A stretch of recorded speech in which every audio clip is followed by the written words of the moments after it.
त घर वारी अचे मिली पुटड़ा अचे मिलिया उन्हनि खे चई बचा वेहो मुंहिंजा घर जा भाती वेहो अॼु मां दिलबराबाद में ही ॻाल्हियूं सिखी आयो आहियां ही ॻाल्हियूं पिराए आयो आहियां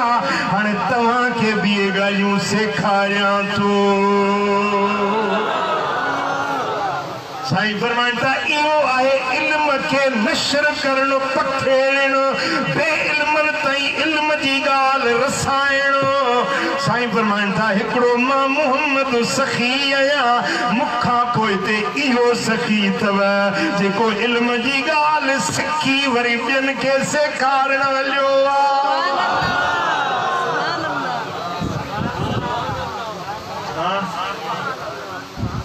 छा था चओ सखी थींदो या कंजूस थींदो पैसनि जी सखावत जा त तव्हां वीर बहाए छॾियूं आहे मूंखे बि ख़बर आहे पैसे जी सखावत जेका तव्हां कई आहे मूंखे बि तव्हांजे सखावत जी ख़बर आहे पर हाणे हीअ सखावत कंदव हीअ सखावत तव्हांखे करणी पवंदी जेके ॻाल्हियूं दीन जूं तव्हां ताईं पहुतियूं आहिनि तव्हांजे कननि ताईं रसियूं आहिनि साईं फरमाइनि था बल्लिगू अन्नी वलो आया मुंहिंजे तरफ़ां वञी ॿियनि खे पहुचायो भली हिकिड़ी आयत तव्हांखे ॾांहुं अचे उहा आयत वञी ॿियनि खे सेखारियो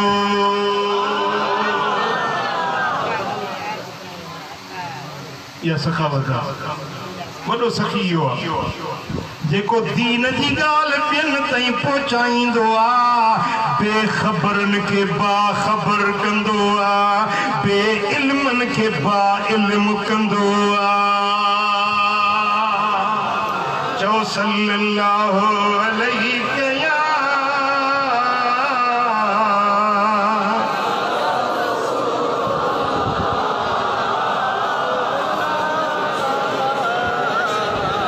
सल्लल्लाहु अलैहि या रसूल अल्लाह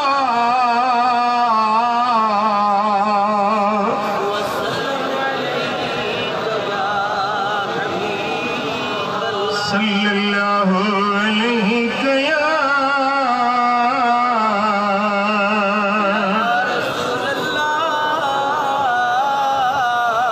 इमाम तबरानी समुरा बिन जुंदब रज़ियल्लाहु ताला अन्हु का रिवायत आंदी आहे हबीबन फरमायो मा तसद्दक़न नासो बिसदक़तिन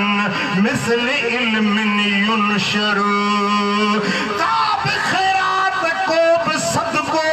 एड़ो भलो सदको नाहे एड़ी का भली खैरात नाहे जेड़ी इल्म जी ॻाल्हि ॿियनि ताईं पखेड़ण इन जहिड़ी भली खैरात बि का आहे चङी ॻाल्हि तव्हां ॿुधी सिखी उहा ॿियनि ताईं पहुचायो या भली खैरात हींअर मालदारनि उज़ाऊं कयूं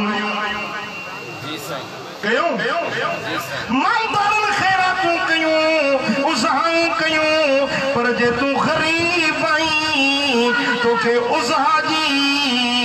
न निसाब जो मालिक नहीं पर जे तो चंगी ॻाल्हि ॿियनि ताईं पहुचाई हुनजे उज़हा खां हुनजे सदके खां बि भली खैरात इहा आहे जो इल्म जी ॻाल्हि ॿियनि ताईं पहुचाई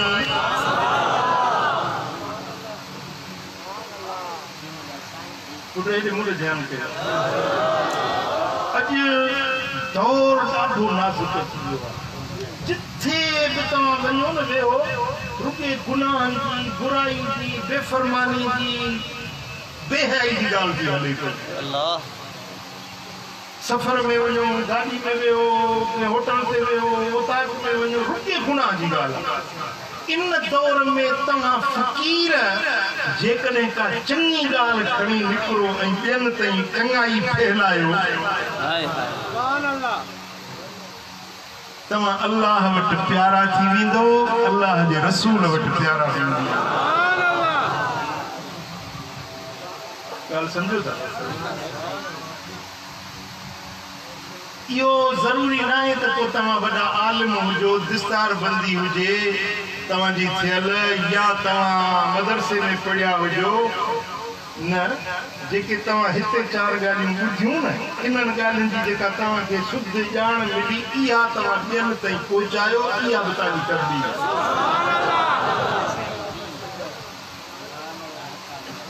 पर हिन दौर में मुझो ख्याल है तो तबलीग जेड़ी हिन दौर में आसान थी वही आ तेरी कदे भी न हुई जी मुझा साईं यार जेका या सोशल मीडिया निकली है ना सोशल मीडिया मोबाइल हर के खीसे में आ टच स्क्रीन जी साईं समझो था या मोबाइल इन नेट हर के वटा हिकड़ी गाल तवा चंगी गाल उन्हें ते व्हाट्सएप के ग्रुप में मोकलियो चंगी गाल वो हिकड़े मिनट के अंदर 500 मानू ताईं पहुची वेंदी सुभान अल्लाह हाणे ही ॾिसो न जलसो थियो आहे केॾो वॾो इतमाम थियो आहे माण्हू किथों किथों खां गॾु थिया आहिनि पर ही 1000 हूंदा या 5000 माण्हू हूंदा पर ही जेका मोबाइल ते हींअर भरिजे थी न पई या ख़ुदा ॼाणे दुनिया जे कहिड़ी कहिड़ी कुंड कुर्छ ताईं पहुचे थी सुभान अल्लाह मां तकरीर करे जलसे मां निकतुसि मूंखे फोन आई दुबई में जाके तव्हांजी सॼी तकरीर मूं ॿुधी वरी थोड़ी देर में उर्दन में फोन आई सही उर्दन में असां तव्हांजी सॼी तकरीर ॿुधी थी सुभान अल्लाह वरी हिकिड़े माण्हू मिस्र में मूंखे फोन कई थी सही मां तव्हांजो हुकदार आहियां मिस्र में रहंदो आहियां पंहिंजो कायरा में तव्हांजी सॼी तकरीर मूं मिस्र में ॿुधी अजीब गाल है तकरीर मूं कई त हिकिड़े ॿाराड़ी जे ॻोठ में पर उहा सॼी दुनिया में पहुची वई हिन दौर में तबलीग ॿियनि ताईं दीन जो पैगाम पहुचाइण तमामु आसान ऐं तमामु सवलो बणिजी वियो आहे तव्हां पाण आलिम न आहियो ही तकरीर ॿुधो था भरिजे थी पई उहा तव्हां नंढड़ी किल्प ठाहे उहा ॿियनि ताईं पहुचायो अल्हम्दुलिल्लाह मुझा किताब तमाम घणा है मवाद तमाम बेशुमार आहे तमाम उन्हें मजा हिकड़ी हदीस हिकड़ो कौल वो तवा पाण पंहिंजे हथन सां लिखी उन्हें के अॻिते फैलाए सुभान अल्लाह पर गाल सही लिखो अधूरी गाल न हुजे या धुके वारी गाल न हुजे सही सच्ची पक्की पुख्ती उहा गाल तव्हां ॿियनि ताईं पहुचायो उहा हिकड़ी गाल तव्हांजी हिकड़े मिनट में हज़ारे माण्हुनि ताईं पहुची सघे थी समझो था हाणे ही असांजे फ़कीरनि जो आहे हिकिड़ो रूहानी आवाज़ हिनजा घणा आहिनि सब्सक्राइब 50,000 माण्हू हिनजा सब्सक्राइबर आहिनि ऐं 78,000 माण्हू फॉलोअर आहिनि माना हिकड़ी मिसाल ये तकरीर हले थी न पई मुंहिंजी त हिन हिकड़े ई टाइम ते लख माण्हू ताईं त रूबरू पहुची वई लख माण्हू तव्हां हिते ॿुधण वारा 1000 हूंदो पर लख माण्हू हींअर ॿुधनि था पिया वरी इहे लख माण्हू जा वरी हिकड़े हिकड़े जा 10,000 5,000 दोस्त हूंदा उहो उन्हनि शेयर कंदो त इहा करोड़ माण्हुनि ताईं पहुची सघे थी समझो था हाणे इहो हिकिड़ो तबलीग जो दीन जे पैगाम रसानी जो आसान सहल तरीन सवलो ऐं भलो रस्तो जेको हिन दौर में रब असांखे ॾिरायो आहे ऐं माण्हू इन जो ग़लति इस्तेमालु था कनि हिक ॿिए जूं गिलाऊं गीबतूं गारियूं लानतूं थोरी का ॻाल्हि थी वञे कंहिंजी त पोइ उनखे व्हाट्सएप करे था ॾियनि उनखे ग़लति मक़सदनि में इस्तेमालु कयो थो वञे मां पंहिंजे मुरीदनि खां पंहिंजे जमायत खां इहो वचन वठंदुसि त तव्हां बुराई खे न फैलाईंदव तव्हां चङाई खे फैलाईंदव मथे हथ खणो जेके नेट इस्तेमालु कंदा आहियो मोबाइल ते मूंसां अहद कयो त का बि बुरी ॻाल्हि तव्हां न फैलाईंदव ऐं चङी ॻाल्हि जेका पंहिंजे मुर्शिदनि वटां मिले ॿिया फ़िरका टोला जमायतूं घणियूं आहिनि असांखे ॿियनि सां वास्तो न आहे असां जेको पंहिंजे मुर्शिद खां ॿुधंदासीं सिखंदासीं उहा फैलाईंदासीं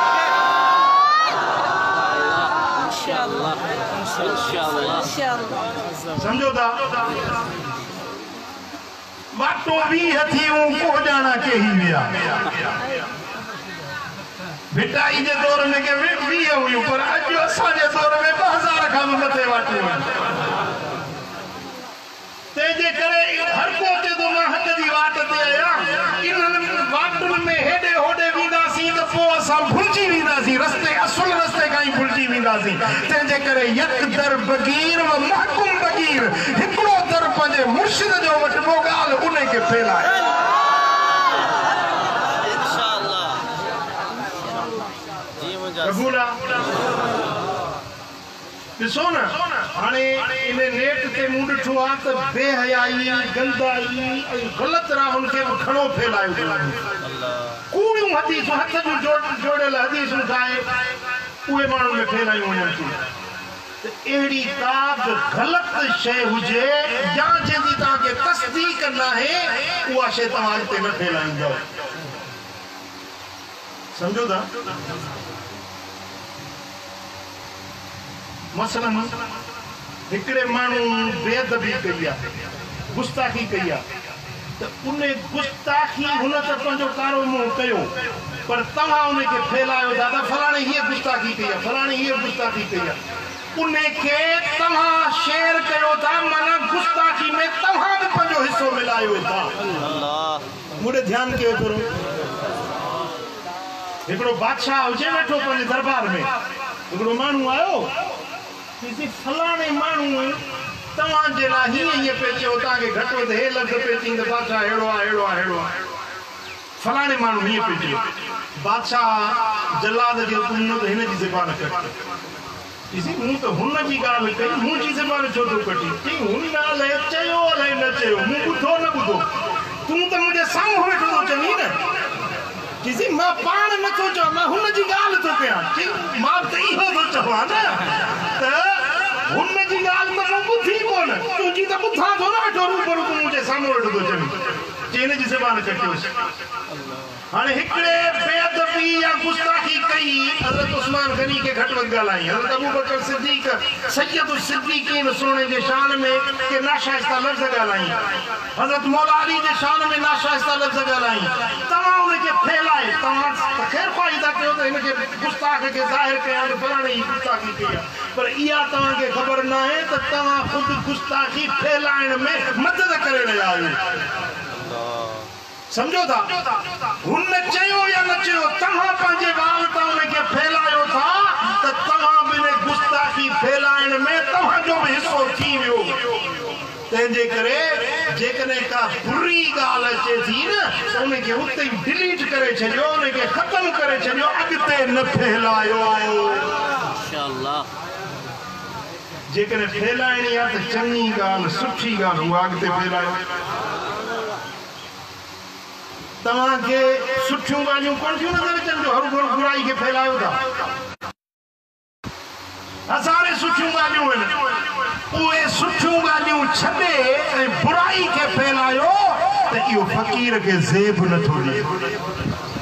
अॼु मूंसां वाइदो कयो त का बि अहिड़ी बेअदबी गुस्ताखी जी ॻाल्हि तव्हां अॻिते शेयर न कंदासीं इंशाअल्लाह ऐं हर फ़क़ीर जेको बि नेट इस्तेमालु करण वारो आहे न हिकिड़ी ॻाल्हि या तक़रीर जो हिकिड़ो जुमिलो या मुंहिंजे किताब में जो हिकिड़ो जुमिलो तव्हां उहो कढी लिखी पंहिंजे दोस्तनि खे शेयर कयो इंशाअल्लाह जीअं मसलन मुंहिंजो किताब हींअर आयो आहे ज़िंदगी जा रंग उन में नंढा नंढा जुमिला आहिनि नसीहत भरिया जुमिला आहिनि तव्हां उन हिकिड़ो जुमिलो कढी उहो अॻिते फैलायो केॾो वॾो तव्हांखे अजुर ऐं सवाबु थींदो तव्हांजे इन जुमिले फैलाइण सां कंहिं मुस्लमान खे फ़ाइदो मिली वियो त तव्हांजी दुनिया बि संवरजी वेंदी आख़िरत बि चओ सल्लल्लाहु अलैहि या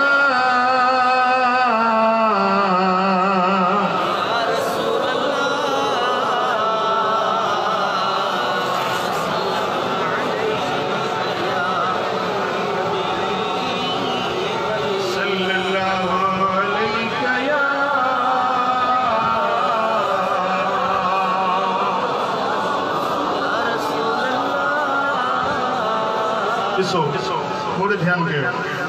तव्हां जेका शइ नेट ते रखो था न इहा पई फेल हिकिड़े खां ॿिए खां टिएं इहा सालनि जा साल पई हलंदी तव्हां मरी वेंदव न त बि इहा शइ पई हलंदी पोइ चङी ॻाल्हि फैलाई अथव त चङी ॻाल्हि हलंदी पई जे बुरी ॻाल्हि फैलाई अथव त इहा बुरी ॻाल्हि हलंदी पई तंहिंजे करे तव्हां चङी ॻाल्हि फैलायो त इहा तव्हांजो सदको जारी आहे अजर ऐं सवाब मिलंदो सुनन इब्न माजा में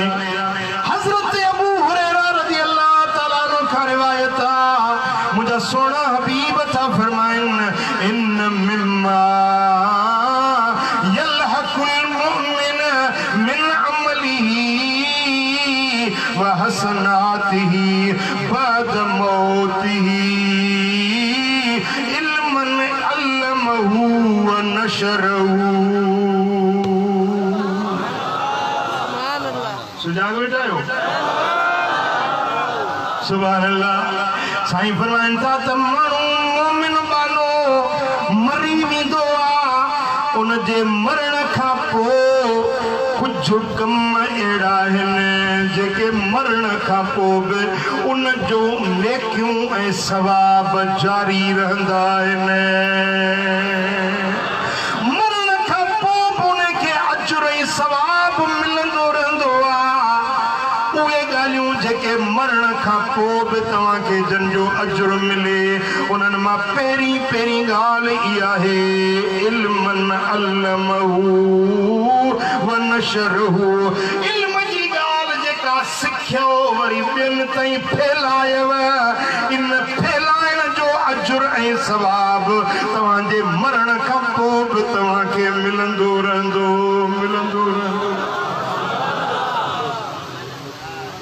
पहिरीं इहा ॻाल्हि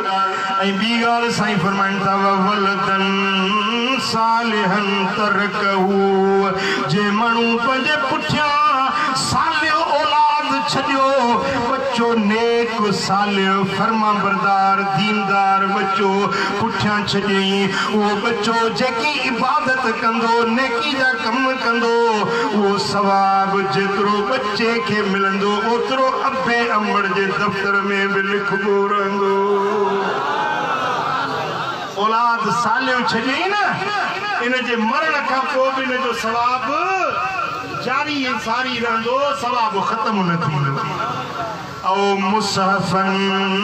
वरसहू या कुरान मजीद मुसहफ वठी मस्जिद में रखी घर में रखी वो कुरान माण्हू पढ़ंदा पिया जेतिरो सवाब पढ़ंदड़ खे मिलंदो ओतिरो सवाब कुरान वठी रखण वारे खे बि मिलंदो रहंदो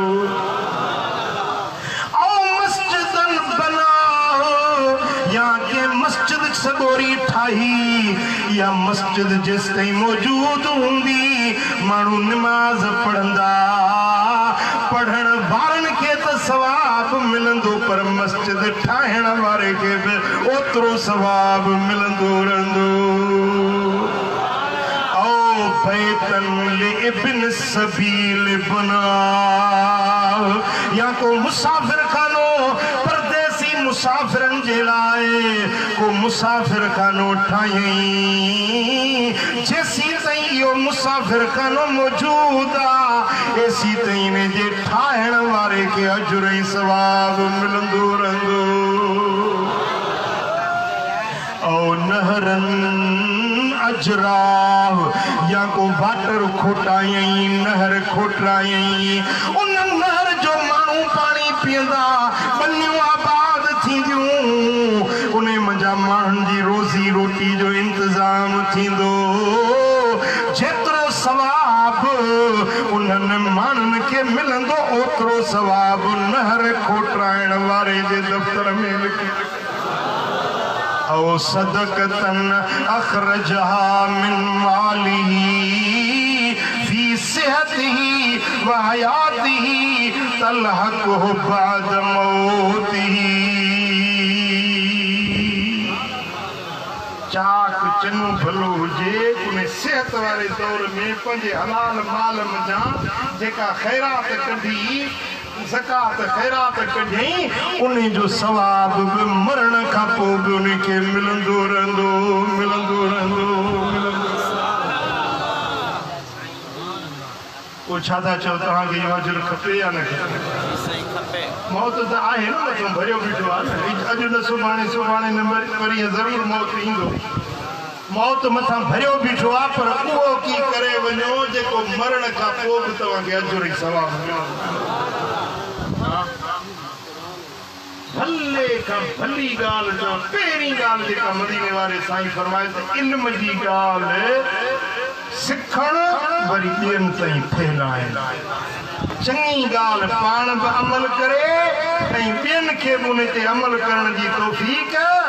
ऐं महिनत करे इन जहिड़ो ॿियो को सालियो अमल थी नथो सघे। अॼु तव्हां दिल में इहो अज़्म करे पक्को पुख्तो इरादो करे हितां निकिरो त इंशा अल्लाह ताला पाण बि नेक थींदासीं ऐं नेकी जी ॻाल्हि ॿियनि ताईं फैलाईंदासीं।